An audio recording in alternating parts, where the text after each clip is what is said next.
management of the National Shipbuilding Strategy. And we welcome the Auditor General's findings and accept all of her recommendations. La vérificatrice générale fait remarquer que la construction navale The Auditor General emphasized that shipbuilding is a complex issue, and during the audit period, the government made important decisions to ensure that the National Shipbuilding Strategy take on a new tack. Federal fleets, and we are seeing results.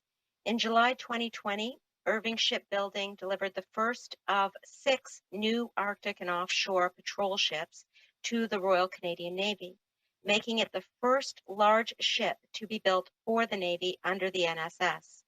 In October 2020, Seaspan Vancouver Shipyards delivered the third and final offshore fisheries science vessel, the Canadian Coast Guard ship called the John Cabot, marking the delivery of the first full class of large vessels built under the NSS.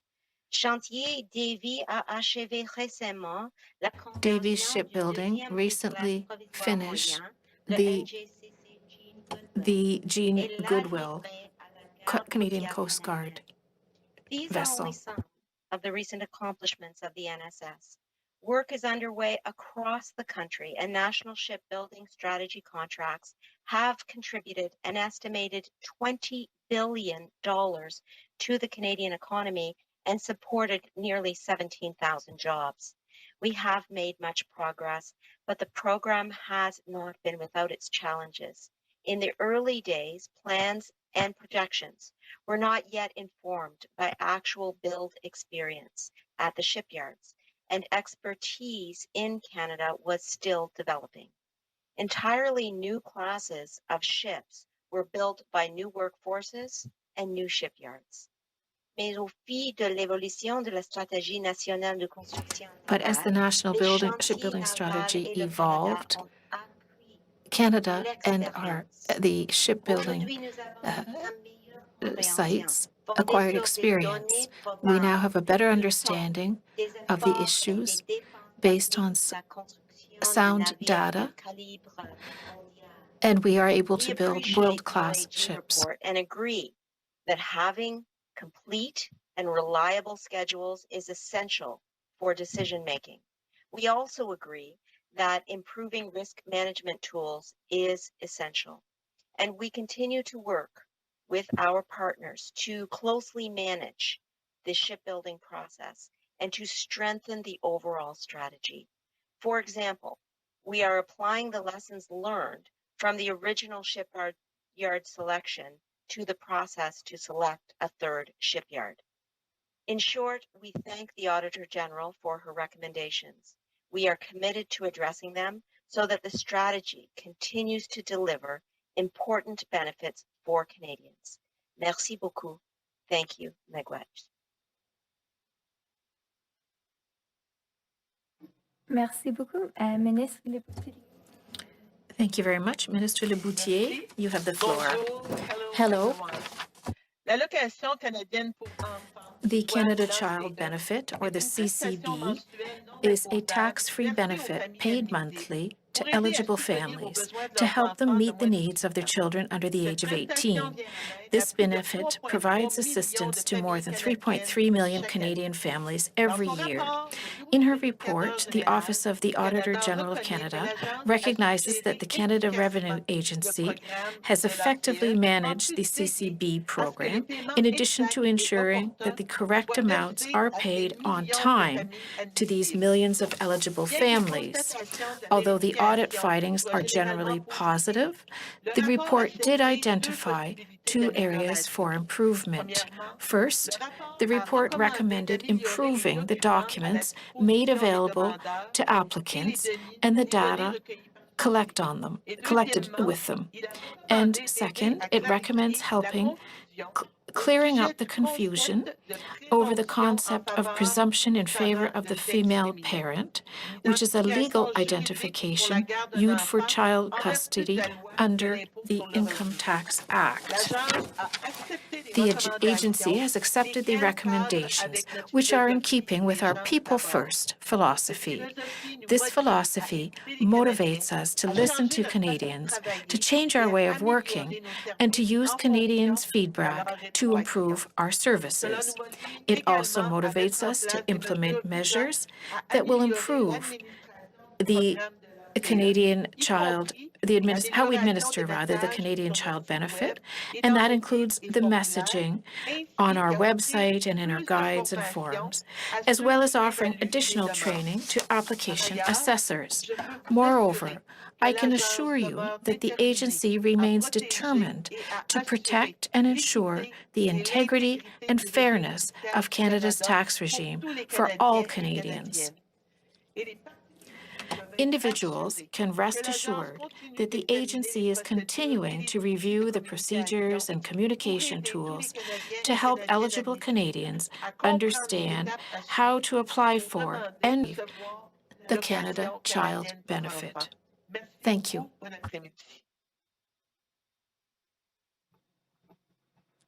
Merci beaucoup. Now, Minister Alghabra, when you're ready. Thank you very much. Good afternoon, everyone. Bonjour.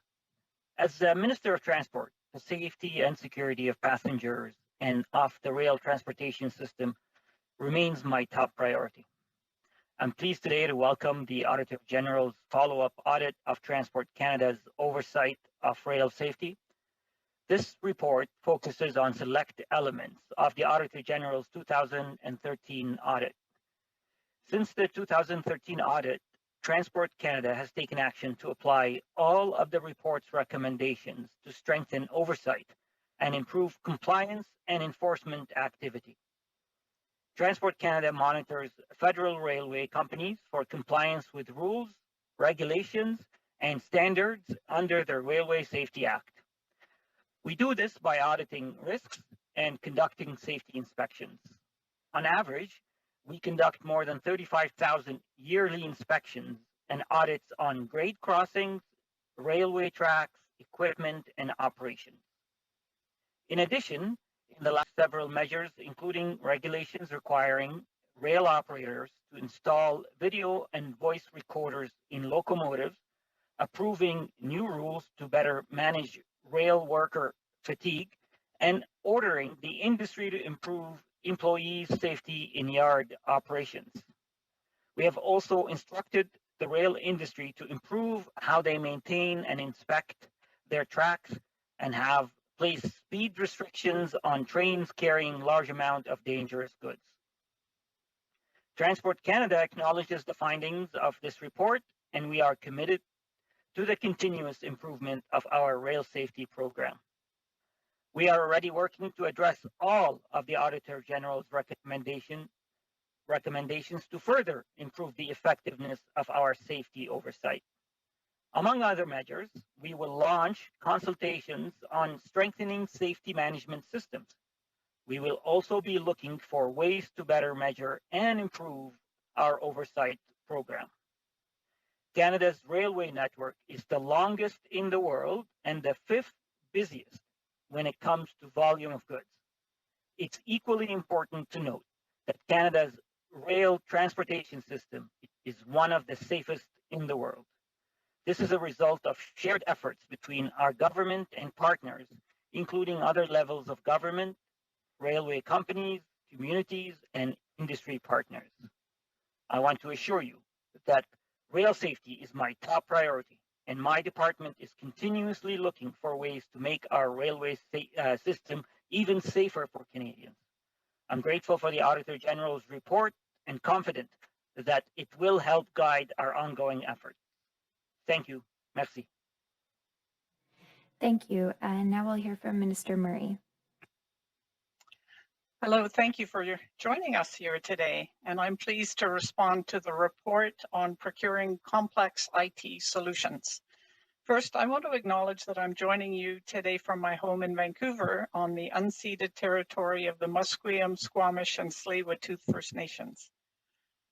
As Minister of Digital Government, I'm leading a generational investment to update and replace outdated government IT systems and to modernize how the government delivers services to all Canadians. Lorsqu'il s'agit de l'approvisionnement en technologie de l'information, When it comes to procurement of IT equipment for Canada, we make the commitment to hold open, fair, and competitive bidding processes. Component of modernizing our IT is to work in new ways and build these systems with modern, agile procurement principles. And I'd like to thank the Auditor General for her report and for her acknowledgement that we've already made progress in this area. We know that we have more to do. We agree with and accept her recommendations. They will further support our efforts to bring increased governance and fairness to our procurement processes and to make them even more open and transparent. And I aim to keep honestly assessing whether our processes are working. The Secretariat du Conseil de Trésor serves The Treasury Board Secretary, Public Service and Procurement Canada, and Shared Services Canada worked very closely to promote a conscious collective awareness, especially of the implementation of transformation IT initiatives. Services and PSPC have already created centers of expertise and agile procurement support for procurement officers. This is a first step that we will build on as we implement the advice from this report. In following the Auditor General's recommendation, the Government of Canada will also develop more comprehensive guidance and training for employees to improve understanding of agile procurement and how to work in the open and collaboratively. We will implement more effective processes to ensure that stakeholder organizations are properly consulted on complex IT procurements, and will openly engage with vendors and other organizations to hear any concerns they may have and improve our information management practices to ensure more fairness and transparency. Although agile procurement is still a relatively new approach in government, I'm confident in our ability to take full advantage of this approach. Il me fera maintenant plaisir de répondre à vos questions. I will be delighted to answer your questions in my own name and on behalf of all my colleagues whose services have been mentioned in this report. Thank you, Mr. Murray. We'll now take questions from journalists. One question, one follow-up. Nous allons maintenant répondre aux questions des journalistes. Une question et une question de suivi. Opérateur, première question, s'il vous plaît. Thank you. Merci. If you have a question, please press star 1 on your device's keypad. Si vous désirez poser une question, veuillez s'il vous plaît appuyer sur les touches étoile 1 de votre appareil. You may cancel your question at any time by pressing star 2. Vous pouvez à tout moment annuler votre question en appuyant sur les touches étoile 2. The first question is from, la première question est de Dylan Robertson from Winnipeg Free Press. Please go ahead, à vous la parole. Hi, Minister Miller. Manitoba Chiefs today are calling for an inquiry in the scrapping of the value for money part of the tendering protocol that ISC uses for capital projects. They say that ISC has compelled them to go with the cheapest contractors, which often ends up being costlier in the long run when issues emerge. I'm wondering if you're looking at suspending this part of the procurement protocol.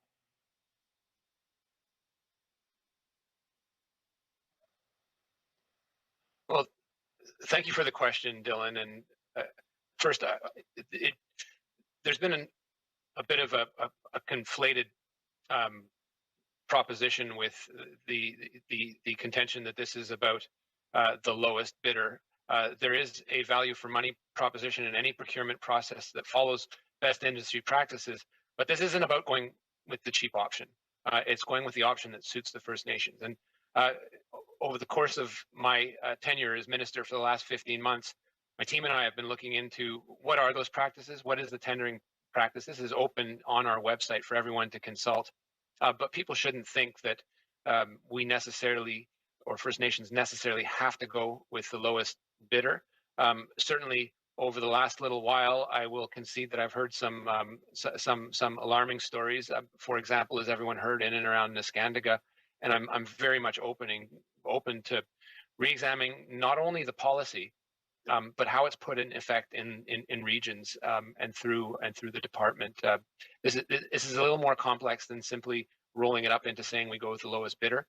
Sometimes, because of infrastructure pressure, we're faced with only one tender, and it's something we have to look at. But it's always done in partnership with First Nations, in addition to the priorities that they are identifying to me. I haven't heard that directly from them yet, so I will wait to see and get it from them. But absolutely, we're willing to work with them. Thank you. And I wanted to ask how much faith you have in your department's categorization of long-term advisories. The auditors today found the community had 31 separate short-term advisories over the course of 5 years, but it never registered as being a long-term advisory, so it wasn't prioritized for fixing.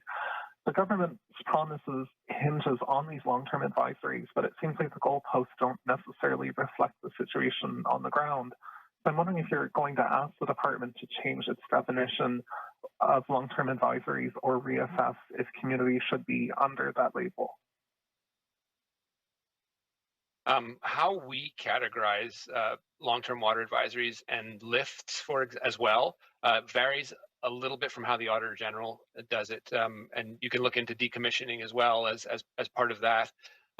We currently, as the data point, have 39 communities representing a little over 57 water advisories that are on a long-term status. We're looking to lift a number of those. At the end of the day, what we want to see is clean water going into communities, however that's categorized, and that's the goal of this department. So always willing to perfect things and align with how the Auditor General categorizes things, but certainly I'm glad to look into something like that. Thanks, Dylan. Operator, next question, please. Thank you. Merci. The next question is from La prochaine question est de Libertion de Canadian Press. Please go ahead. Vous la parole. Yes, thank you. I wanted to ask Minister Anand about the shipbuilding strategy. The last few weeks, we've seen a variety of different reports on this strategy. We've seen $1 billion that the government's going to pay for the offshore oceanographic science vessel. We've got the PBO report, another $17 billion for the CSC. We've got delays. We've got all kinds of problems. How can Canadians have any confidence in this strategy, and how can you reassure them that you are getting the strategy on track as we continue to see more cost overruns and endless delays? Okay, thank you so much, Lee, for the question. I'm sorry we can't have this conversation in person, but I wanted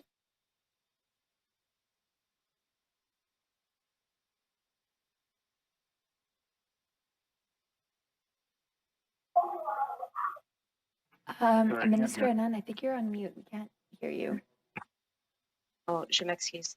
I want to take you back to 2012 and the origins of the shipbuilding strategy that was put in place by the government of the day.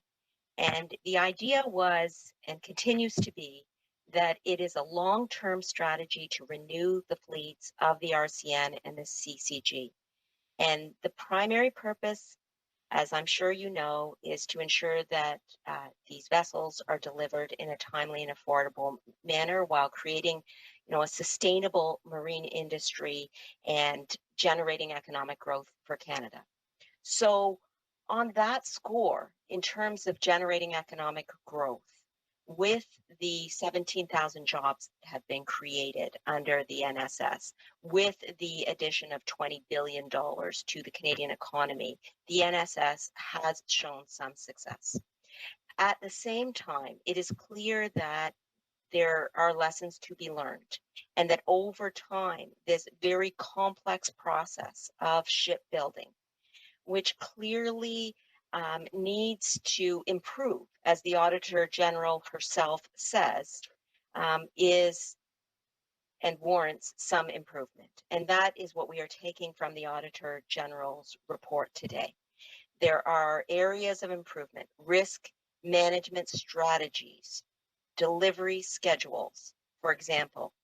But by the same token, some of the advantages of this strategy are clear and present, and we need to continue to improve it. Thank you.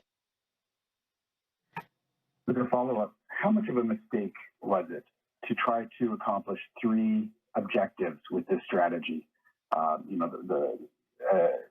Renewing the fleet, creating a sustainable marine industry, which this report seems to suggest Seaspan almost went under, and economic benefits. How much of those three competing priorities have contributed to the many problems that we're seeing with this plan right now? Well, I want to be clear that I am of the view that the shipbuilding strategy has been by and large successful, and that improvements in the strategy continue to need to be made. I also want to emphasize how complex and challenging the strategy is, and we will continue to work to improve that strategy on the ground. I don't think that it is a mistake when you see the contributions to the Canadian economy, the $20 billion to the economy, the 17,000 jobs to the economy, and the actual vessels that have been produced. Since the launch of the strategy itself, 4 large ships have been delivered and several small vessels are being built. In addition, the number of repair, refit, and maintenance projects that are underway across the country continues to increase. We are in the process of reviewing the Davie Shipyard as the third potential shipyard in this strategy, and we are going to continue to work closely with the shipyard partners to deliver ships as soon as possible in a way that benefits all Canadians, including the Canadian economy and the Coast Guard as well as the Navy. Thank you. Thanks, Lee. Operator, next question, please. Thank you. Merci. The next question is from, la prochaine question est de Alexis Riopel de Le Devoir. Alexis Riopel, Le Devoir. Question. My question is for Minister Miller. The government's commitment to reduce boil water advisories in Indigenous communities made in 2015. Well, the Auditor General's report says the funding formula should be changed as a priority. I'm wondering why that wasn't done ahead of time. In recent years, inaudible. Answer. Thank you for the question, a very relevant one. Since 2015, we set the target of lifting the 105 boil water advisories in First Nations. Emphasis was placed on infrastructure and making a commitment with the communities so that they could lift these boil water advisories for the long term. When I assumed the position of minister 15 months ago, I sat down with the team. That was before COVID. I sat down to say, are we doing things the right way? It's essential that the most fundamental rights, public access to fresh water, be provided. But are we doing the right, have we got the right method? And what we've been able to see in these last months when we've had COVID is that there are truly relevant claims with regard to maintenance of the community's key infrastructure. That is the water supply, drinking water supplies.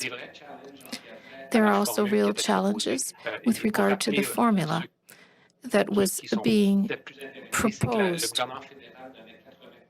The federal government provided 80% funding for maintenance, and the communities had to provide 20%. This funding formula didn't really reflect the risk involved. That is the risk of having a short-term water advisory, boil water advisory, and a long-term one too. What we did in our economic update in the fall was to announce $1.5 billion for Indigenous First Nations to solve these problems. Now, what that means compared to what was being done in the past, 2015, 2016, first of all, it doubles the money for First Nations for that infrastructure. The Auditor General emphasized, with reason, that there were a certain number of long-term boiled water advisories, however, that needed to be lifted. About half of these advisories, well, they've been lifted. There is now a clean, reliable source of drinking water thanks to this money. However, what's missing is the investments with regard to maintaining these assets, the water treatment plant and the staff that runs them. Thanks to the fall economic update, we are now here to support them for the long term. I stated this in my introduction, but this $1.5 billion has changed the way we approach the communities. It's changed our commitment, and it's changed the federal government's support. This will truly change the way things work and will help us reach our goal of lifting these advisories. Follow-up question. There's not just the 80-20 formula, but the way of determining costs of operations and maintenance. Do you have an idea, a date, when a new adequate, a better rather, funding formula will be provided? Answer. Well, there will be news. Stay posted. There will perhaps be a technical briefing when we update you. The 2021 tax year will see the amount doubled, but later it will be quadrupled. So this is long-term funding for the communities, but of course I'm perfectly open to reviewing the funding formula. These First Nations have people who are the pride of their community, qualified operators, and often they can earn more money outside of their community. That's not fair. Next question, please. Thank you. Merci. The next question is from La prochaine question est de Brett Forrester de APTN News. Please go ahead. À vous la parole. Hi, my question is for Minister Miller as well. The Auditor General says First Nations will not have reliable clean water access until several things happen: policy reform, updated 30-year-old funding formulas, new federal legislation, and concrete long-term solutions. So my question is, when will Ottawa accomplish all these things? Well, thank you, Brett. I think what we need to distinguish is the situation we found ourselves in 2015 with a massive undercapitalization in infrastructure and critical infrastructure in Indigenous communities, and the situation we find ourselves now, which admittedly is not perfect. What we've seen is close to 100 lifting of long-term water advisories due to the persistent engagement that we've had with communities that now have, and some it's been an issue of 18, 20 years that they haven't had it. They do have clean water. The issues you raise are very important because that's something that I and my team heard repeatedly throughout the 15 months that I've been Minister of Indigenous Services is they want us in there for the long run. And the question I kept hearing is, where are you going to be after March 2021? Are you just going to go away and these things will slip to long term, rather they're short term and then to long term?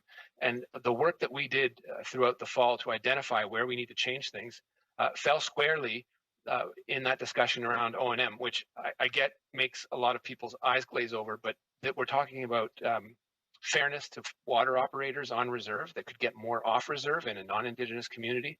We're talking about training of the best and brightest to work in state-of-the-art plants. We're talking about a formula, like you said, it was outdated. The federal government was only providing 80% of the funding, leaving the 20% up to the community. Not all communities can do that. So we're moving to 100%. And as I told your colleague in French, the funding that we announced in the fall economic statement of $1.5 billion works on some of the acceleration measures that we need to do throughout COVID, because we have in fact lost the construction season. But I believe most importantly, really transforms the way we approach providing clean water into Indigenous communities. And that is namely in the area of operations and maintenance, which will double the amounts that we had going into communities in 2015, 2016, in 2020, 2021. So right now, and then by 2024, 2025, we'll be close to 4 times what we had going into communities. So that will transform the relationship, will allow for repairs, maintenance, operations of key assets within communities. And we know that premature aging occurs when you can't operate the asset. It's great to have a state-of-the-art treatment plant in a community that is the pride of the community, but you have to have people that operate in it, are trained, and can get proper pay for equal work, and that's just a matter of fairness. And so the conclusion of the Auditor General is a very pertinent one. It's one that I and my team saw going into the pandemic, where I do have some work to do and some thinking to wrap, I think, our collective brains around is legislative framework. You'll recall, because you've covered these issues, that the current federal framework was one that was put in by the Conservative government. It was widely decried by First Nations. It's been called the Harper hangover. It is called a colonialist instrument. So I would say that we need to rethink the framework with which we approach safe water and clean water on reserve to one that really reflects our relationship of nation to nation. So that will take some engagement and some thinking. And certainly, as we know, that Ottawa imposed solutions do not work. And that's one point in the Auditor General's report that I want to do some further thinking on. Brett, do you have a follow-up? Yeah, thank you for that fulsome answer. You know, in your introduction, you said, despite the challenges, we're confident we're on the right path. But to me, the audit is saying that Canada needs to immediately do several things and reform several things that haven't been done. As noted, the auditor is calling for a new regulatory regime to be put in place, and that hasn't been done in 15 years despite several audits. So I suppose I would just repose the question that when is a reasonable timeline for these reforms to be accomplished? Well, like I said at the end of the previous question that I answered, Brett, we really want to examine with First Nations what that approach is.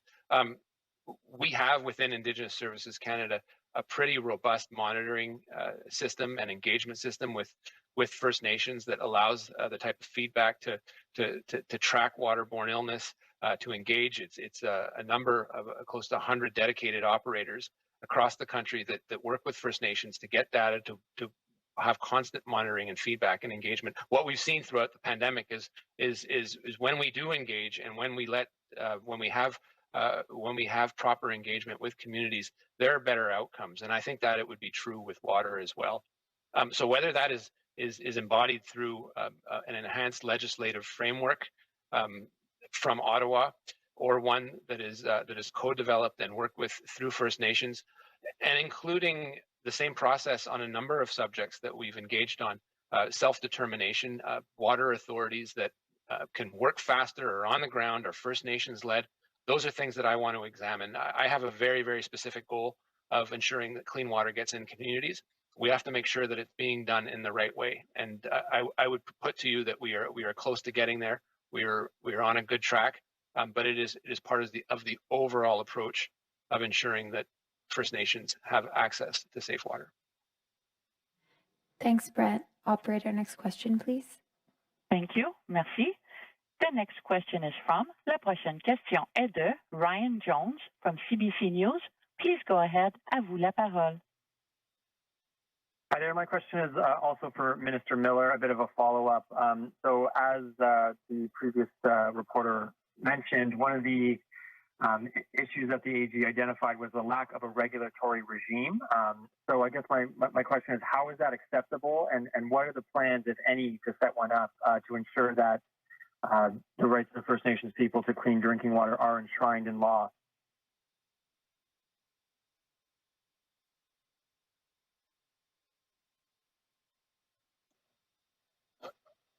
Our first priority is to ensure that First Nations have access to clean and safe drinking water.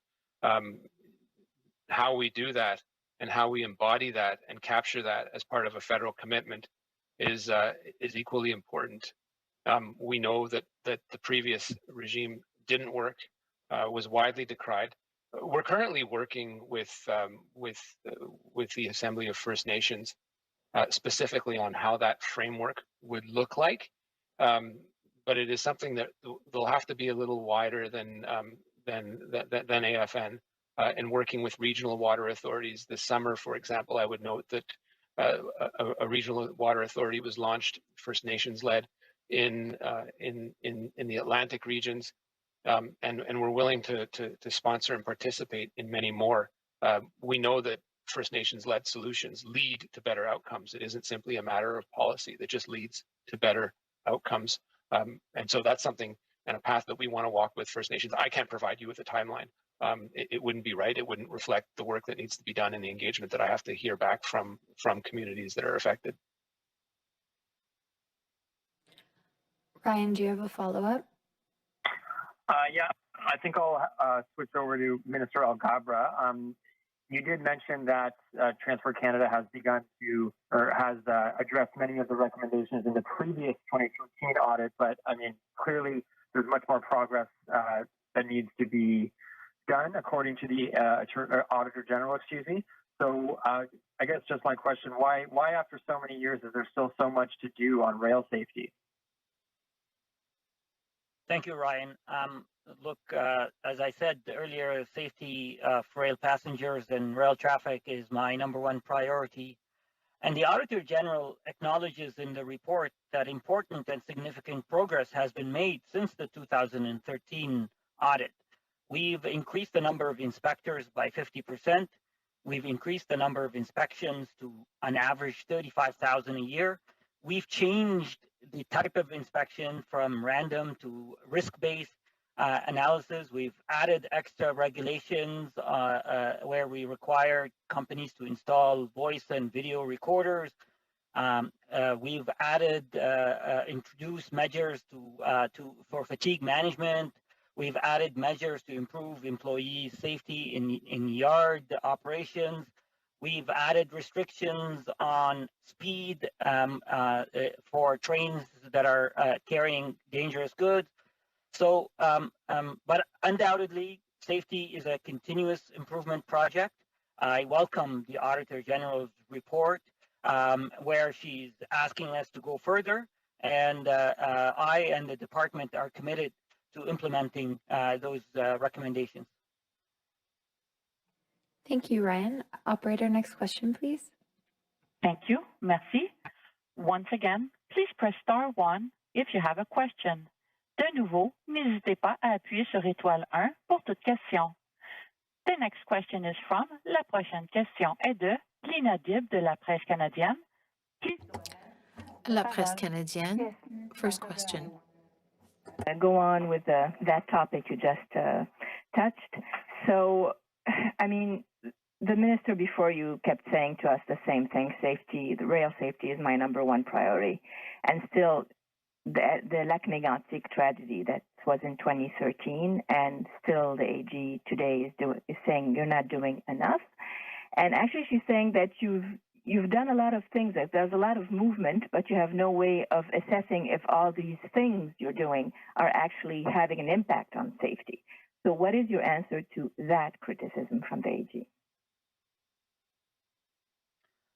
Thank you for the question. And let me, since you raised Lac Mégantic, I join all Canadians in remembering and honoring those who've been affected by this. On first week of my job, my predecessor, Minister Garneau, had left me a spike from the track of Lac Mégantic to remind me of the responsibility that rests upon my shoulders and the departments for safety consideration. Look, what the Auditor General is asking us to add extra layers of safety auditing, and we welcome that. We actually looked at other jurisdictions in the world that are doing what she's asking for, and we couldn't find an example. But having said that, we think it's a good idea, and we think we have started working already on reaching out to our stakeholders, to our partners, to implement these recommendations. So what exactly do you mean that you looked elsewhere and nobody is doing this? Like no other country does actually have a way of assessing if their safety measures are having an impact? Yeah, so this is an added layer on top of all the inspections and audits and system management and safety system managements that are audited, is a way for us to go back and measure the actual impact. So the way we've been measuring safety is through traditional measurements of accidents every year per capita or per passengers or per cargo. What is being suggested is, can we measure other type of systemic ways where these new systems that we've implemented is actually adding a significant impact? And based on that, we've looked at other jurisdictions, and we haven't been able to find one yet. But having said that, I'm not saying that it's a bad idea. I think it's actually a good idea. And there's nothing stopping us from being the first in the world to do that, and we are committed to doing it. Thank you, Lena. This concludes today's press conference. Ceci conclut la conférence de presse d'aujourd'hui. Merci.